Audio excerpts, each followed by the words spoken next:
What's your goal in life? To be a full-time sick. Yeah. I think I'm doing pretty well.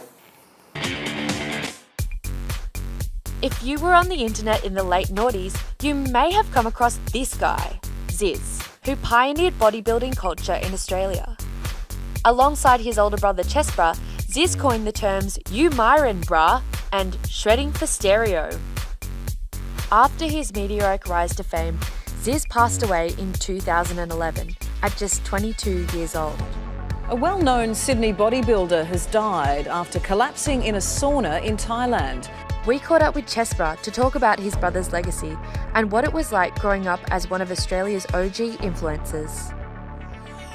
How has the aesthetics movement, since you and Zyzz kind of started it, how's that evolved? It's so fruitful now, like to see the amount of guys in the fitness industry that are following in the footsteps of me and Az. You know, they're living the party life, they're going to festivals. Is that like shredded for stereo? Yeah, you know, these memes and these things you would have heard about, they all came through Sydney, they all came here in Australia, and they all started with me and Az.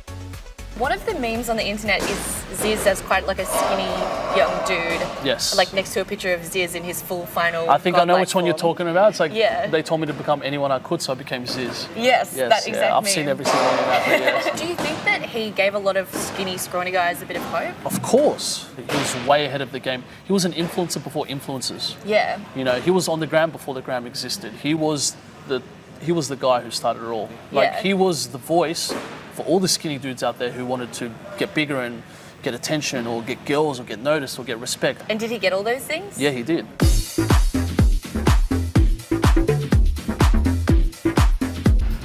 What inspired him to become a bodybuilder? His inspiration actually was drawn through me. I started bodybuilding when I was 17, 18 because I was getting bullied in high school, and I'd go home and I wouldn't tell anyone, I wouldn't tell my friends, wouldn't tell my family. It'd just be something that I'd bottle in and I'd be like, I'll show those guys, I'll show them all, you know what I mean? So, yeah. Did he ever experience that level of bullying as well? Yeah, before his fame and even after his fame.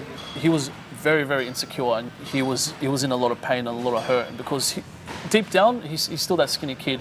He's had the body of his dream and all this fame thrown at him in 3 years. For a young 22-year-old, that was a lot to take in, you know what I mean? And how do you think he dealt with it? He didn't deal with it that well. Everybody asks him, what the is this about? What the is up with those videos? You up yourself. It's a act. There is no Zyzz. Every little hater's gonna hate, bro. You'll never be like Zyzz, bro. Because I'm a sick mate. No, sick mate.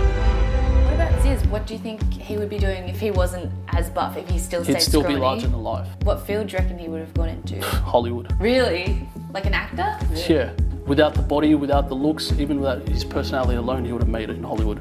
Yeah. And if he didn't want to, mate, don't worry about the Harrison twins. We'd have taken over the fitness industry. Who are the Harrison twins? Don't worry about the Hodge twins. Don't worry about the Harrison twins. Who are the Hodge Zyzz and twins? Chestbrah would have ran the fitness industry.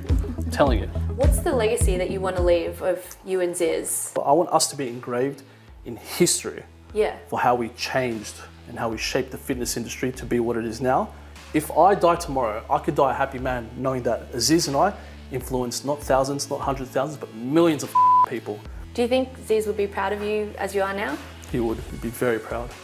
He'd be so proud. And you know what? It upsets me knowing that I can't share this journey with him, but I know he's watching down. I know he's super proud of everything I'm doing. I would take away both my arms, both my legs, and this beautiful jaw just to have that amazing human being back on this earth, even just for 1 minute. Money, fame, all that stuff, none of that's important. Family, friends, those are the people that are going to stick around you for life. Do you think he would have changed it? Like if you could ask him? Of course, he would want to be around. He would have slowed down, like he was smart. He would have wisened up and realised like, I've just got to chill out. But that's a lot to take in for a 19-year-old, that amount of fame to hit you that hard. Because of that pressure, he started using more drugs, more steroids. Catch-22, you can look at this like these guys drove him to do all the shit that he did. That's why he's in the grave. Honestly, if you're not ready for it, fame can really you up.